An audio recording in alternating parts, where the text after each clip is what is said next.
Assalamualaikum warahmatullahi wabarakatuh. Saya Yuda Bagus Satria dari kelas 12 RB SMKN 2 Karanganyar. Di sini saya akan menjelaskan kompetensi dasar 3.10, yaitu menganalisis perencanaan produksi massal. Materi yang pertama adalah produksi massal. Tetapi sebelum kita membahas tentang pengertian produksi massal, mari kita bahas dulu tentang pengertian produksi. Produksi adalah suatu kegiatan yang dikerjakan untuk menambah nilai guna suatu benda atau menciptakan benda baru sehingga lebih bermanfaat dalam memenuhi kebutuhan. Kegiatan menambah daya guna sebuah benda tanpa mengubah bentuknya dinamakan produksi jasa. Sedangkan kegiatan menambah produksi daya guna sebuah benda dengan mengubah sifat dan bentuknya disebut produksi barang. Dan sekarang adalah produksi massal. Sesuai dengan namanya, ini adalah sebuah metode memproduksi barang dalam jumlah besar dengan biaya rendah per unitnya. Walau harganya yang murah, tidak berarti dengan kualitas rendah. Sebaliknya, diproduksinya barang dalam jumlah besar telah disandari dengan interchangeable parts atau peralatan yang digunakan untuk memproduksi barang yang sama.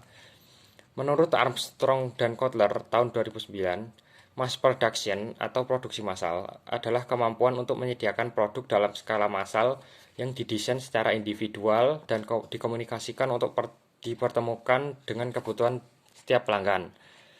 Produksi massal biasanya terdiri atas 1. Bangunan pabrik, 2. Peralatan atau equipment, 3. Perkakas atau tools. Yang selanjutnya ada ciri-ciri utama dalam produksi massal. Yang pertama, adanya standar yang jelas dalam produksi. Yang kedua, adanya mesin yang bisa memproduksi dalam jumlah yang banyak dalam sekali waktu. 3. Semua alur produksi bisa berjalan seimbang. Yang keempat, waktu produksi relatif singkat. Selanjutnya yang kelima, dalam penggunaan bahan baku sudah berjalan secara otomatis. 6. Kemudahan dalam kontrol produksi. Selanjutnya ada keuntungan dan kekurangan produksi massal. Yang pertama adalah keuntungannya. Keuntungan yang didapatkan ada 4. Yang pertama, akurasi dan otomatisasi tinggi. Yang kedua, kurangnya biaya tenaga kerja. 3. Proses produksi cepat. Yang terakhir yaitu biaya per unitnya murah. Lalu ada kekurangannya. Produksi massal memiliki 5 kekurangan.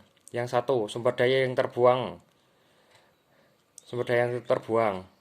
Atau jika ada kesalahan pada mesin atau kesalahan desain produk.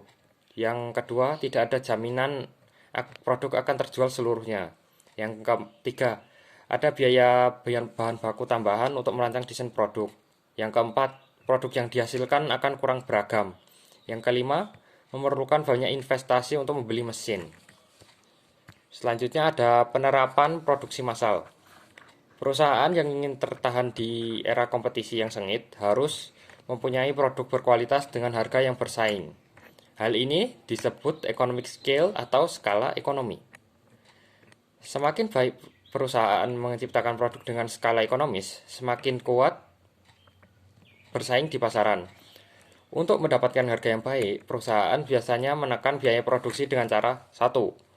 Mengurangi biaya bahan baku dengan membeli bahan baku dengan jumlah besar untuk mendapatkan potongan harga atau diskon. Yang kedua, membeli mesin-mesin yang lebih canggih dengan tingkat efisiensi yang lebih tinggi. 3. Menambah kapasitas produksi. Selanjutnya, dalam melakukan kegiatan produksi dan operasi yang efektif dapat dilakukan dengan cara 1. Mengurangi biaya produksi. 2. Meningkatkan mutu atau kualitas produk. 3. Segera merespon permintaan. 4. Memungkinkan untuk menginovasi produk. 5. Mempercepat produksi produk. Yang keenam, rancangan produksi massal. Terdapat 5 dimensi spesifik yang berhubungan dengan laba dan biasanya digunakan untuk menilai kinerja usaha pengembangan produk, yaitu 1. Kualitas, 2. Biaya, 3. Waktu pengembangan produk, 4. Biaya pengembangan, dan 5. Kapabilitas pengembangan. Proses produksi massal pada umumnya memproduksi kumpulan-kumpulan produk dalam jumlah besar dengan mengikuti serangkaian operasi yang sama dengan produk sebelumnya, sehingga proses ini disebut sebagai repetitive process atau tahapan produksi massal. Berikut adalah tahapan-tahapan tersebut. Yang pertama adalah tahapan perencanaan atau planning. Selanjutnya ada tahapan implementasi atau pelaksanaan. Yang ketiga ada tahap pengendalian atau controlling. Yang kedua ada perencanaan produksi massal. Perencanaan adalah tindakan yang dilakukan untuk mencapai tujuan sesuai dengan periode dan waktu yang direncanakan.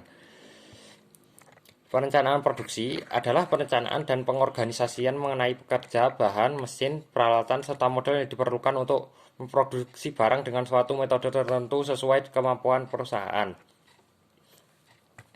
Dalam penyusunan proses produksi, ada 6 hal yang harus diperhatikan.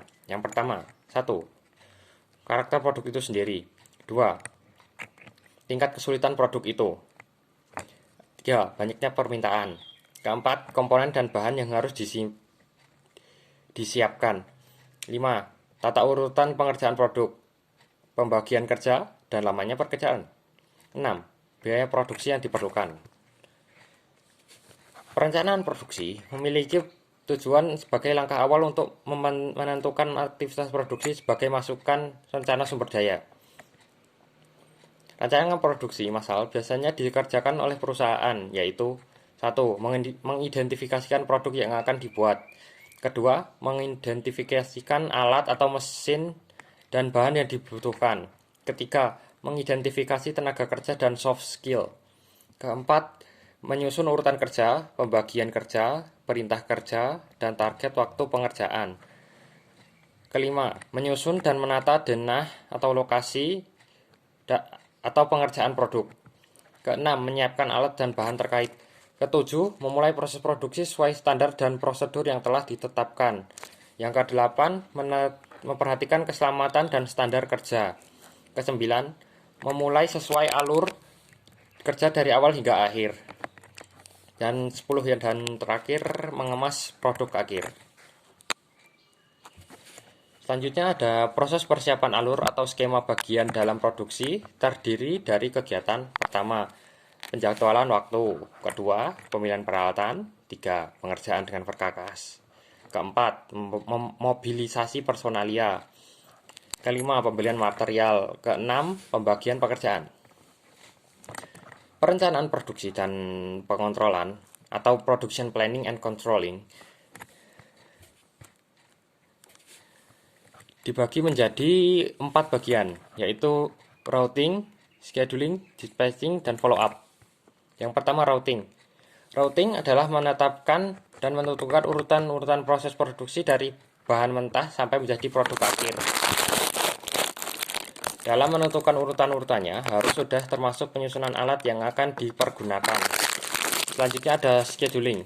Scheduling adalah menetapkan dan menentukan jadwal kegiatan operasi proses produksi yang disinergikan dengan suatu kesatuan.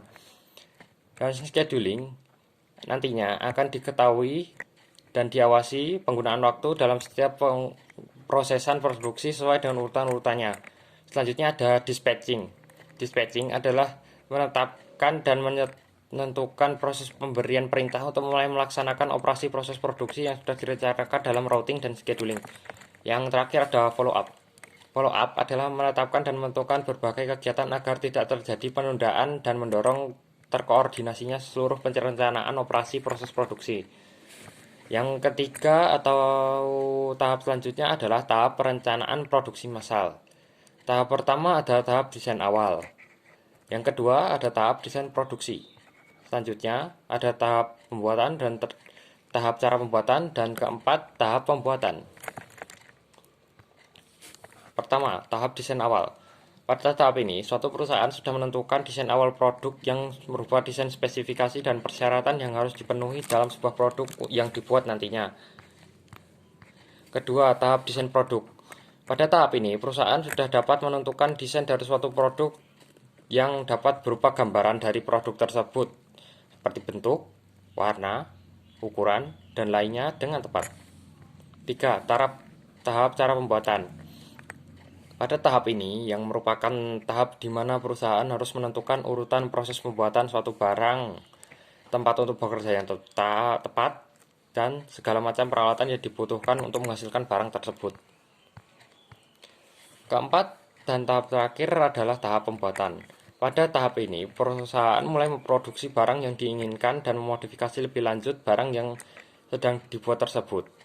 Proses pembuatan barang harus disesuaikan dengan desain, memiliki kualitas yang terbaik, dan peralatan mesin yang tersedia. Sekian yang bisa saya sampaikan. Apabila ada salah dan kurangnya, mohon maaf. Wassalamualaikum warahmatullahi wabarakatuh.